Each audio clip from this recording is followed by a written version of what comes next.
darling viewers, it's Jen here at Check Her Joy, and this time I'm reviewing When the English Fall by David Williams. So this is a novel about the collapse of society when technology stops working, and it's told from an Amish perspective. So this book is told through a series of diary entries, which makes it a really quick read because A, really short chapters, B, it's only about 250 pages. However, the pacing on this book is kind of slow, especially compared to other post-apocalyptic type stories. But it's a lot more about appreciating life in that tone, like enjoying what's going on and the family that you have and the friends that you have, and really much more of a contemplative book as Jacob tries to understand what's happening and put that into perspective of his faith and stuff, which I totally love. It's not super heavy on religion though, so if you're not religious, I still think it's worth checking out.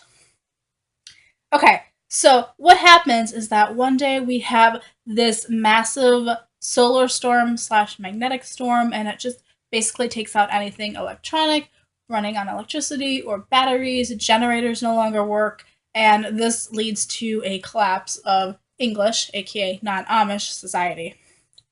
It's told from the perspective of Jacob, who is a farmer, and because his family and the Amish community do not use a lot of technology, especially electronic technology, they're pretty much fine. They've been storing up enough food to last them through the winter. They know how to run their farm without any electricity, so they're seemingly good to go. However, the society around them starts breaking down and people turn violent as they get more and more desperate for food. So this is a much more contemplative book. It deals a lot with faith and morality and kind of ethical questions, like how far do you go to help somebody else, especially when it's impacting your own ability to protect and care for your own family. Jacob is a farmer. He also has a carpentry business where he makes custom-made furniture on request. This is a business that he runs with an English friend, Mike, who kind of takes commissions for him and helps with the shipping stuff out.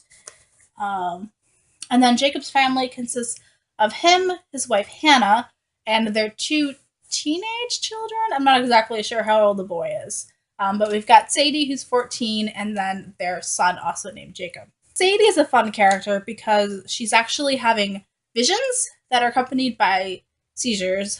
But these visions are of the future, and what she's seeing is basically these angels coming and the English society falling. And when this massive storm hits, she's like, yeah, that's what I've been seeing. The storm is kind of cool because it's pretty. It's basically like a giant aurora borealis happening, but it's also accompanied by magnetic waves and stuff that take out technology. From the Amish perspective, it's just like, hey, that looks cool.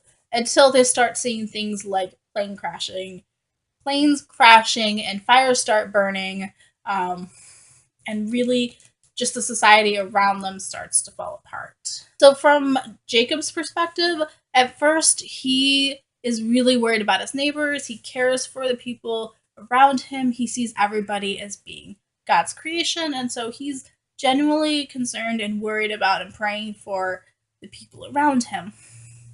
On the other hand, his own personal life isn't affected much, as his farm basically keeps running the same way. Okay, maybe there's not going to be any money coming in for the carpentry business, and they don't really have the means of getting stuff into the city right now, but he and his family are pretty much set.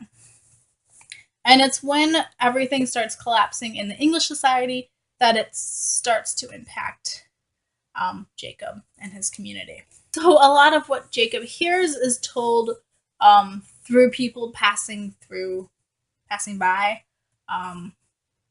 Jacob's friend Mike tells him about what's going on in the cities. There's also talk amongst the Amish as they're passing on the information, and they do have non-Amish farmers living around them who are also telling them what's going on. So basically what happens in the cities is that they don't have electricity anymore, so frozen foods start going bad.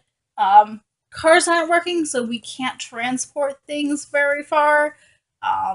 Stores can no longer accept debit cards, any bank account information you have is gone. If you don't have hard earned cash, you can't purchase anything. And even if you do have cash, it starts to become less and less important as society goes longer and longer without technology, basically. Um, so the longer this goes on, the shorter the English are on food, which starts making people really desperate.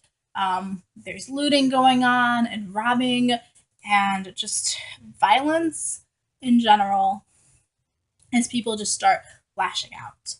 Um, Eventually, as the book gets further and further on, people start leaving the cities, and then stuff really starts hitting the Amish a lot closer to home, and they have to make decisions about, like, do you defend yourself when somebody's attacking you for food when you are nonviolent? So I love this perspective of seeing the world through the Amish perspective. Um, before this happens, then while it's happening, um, Jacob does spend a lot of time just thinking and contemplating, and I love that voice. Um, so really, this book kind of explores what really matters in life, like what's actually important. Is the big screen television such a big deal when it no longer works? Or is having food more important? Is spending time with family and loved ones important? Also, how much do you value another person's life?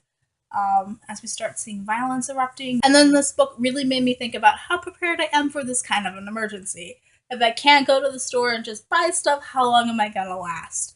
And the answer is probably not very long. So I need to work on that. The ending of this book is kind of vague about what's happening in the world at the time and what's happening to Jacob and his family. And there's just a decision that made and there's a decision that's made that is counterintuitive to what I would do in their situation. So, not such a huge fan of this ending. There's also this weird prologue that seems to be there for no reason. As we have this letter being passed between two academics talking about how they found these journals. I guess, yeah, I know. Wow, you want to come in the video? So I guess the prologue tells us that society continues after this. But otherwise, I kind of think it's annoying and useless. Not a fan of the prologue. On the whole, I gave this book 4 out of 5 stars. I really did enjoy it, and I totally recommend it. It's worth checking out. Yeah. So go read this one, When the English Fall by David Williams. Peace out. I love you guys, and keep reading. Bye.